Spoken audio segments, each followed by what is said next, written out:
Well, God wants us all to be courageous because He knows we'll face times in life and situations and circumstances that it takes more than just a desire. It takes courage. Many people operate on the basis of fear, on the basis of what other people think. We as believers should operate on the basis of courage. Courage to say no when we ought to say no. Courage to say yes when we should say yes. So what kind of courage do you have? Is yours sort of floating between depending on the situation? Or do you know the difference between right and wrong for your life? And you've made up your mind. Do we sit down and let change just happen to us? Or are we just watching change happening around us? Or are we aware that change is happening within us? Or are we going to be those proactive people who make sure that we affect what happens to us? Change also produces 4 types of people. They are in this room. First of all, there are people who watch things happen.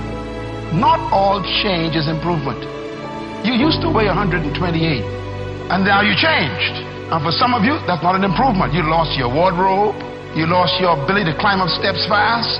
You even lost the quality of health that you had. Change doesn't mean improvement all the time.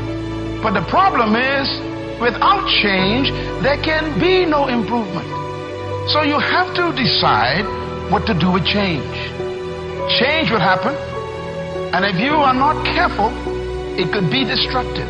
So you have to determine, what kind of change do I want in my life? And I want you as a young person, as a mother and a father, as a business person, to think about your company even, or your family, or your educational pursuit. What kind of classes do you want to take in college this year? What kind of grades do you want? What kind of relationships you want to have in your life?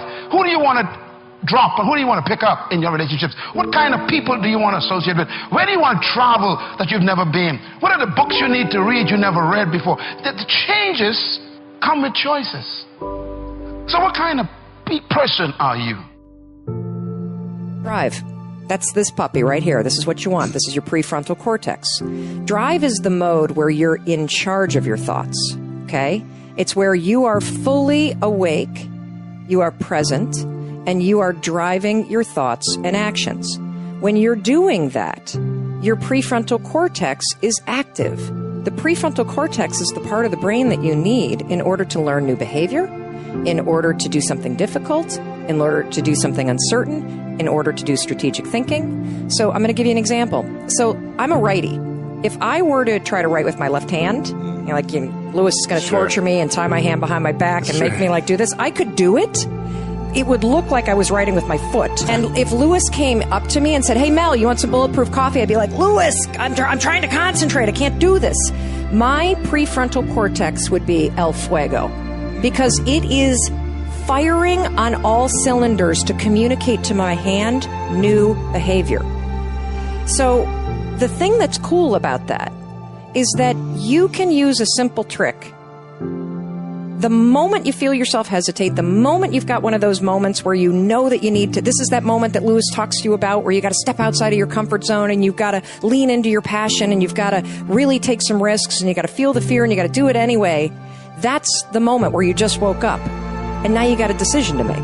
Are you going to drift back into the habits, or are you going to awaken your prefrontal cortex and drive forward and focus and do something new? I am a strong believer that we quit. Because why? How the f is a 297-pound cockroach guy who quit on everything is now considered one of the baddest men on the planet? How is that possible? It means I had to change one thing, my mindset. So there's no way in hell that was in me, but that guy was in me. It wasn't like God came down here and said, "Hey, guess what, man? You're a fat ass, but I'm gonna now make you a badass. I'm gonna miracle this to be a badass." No, it was in me.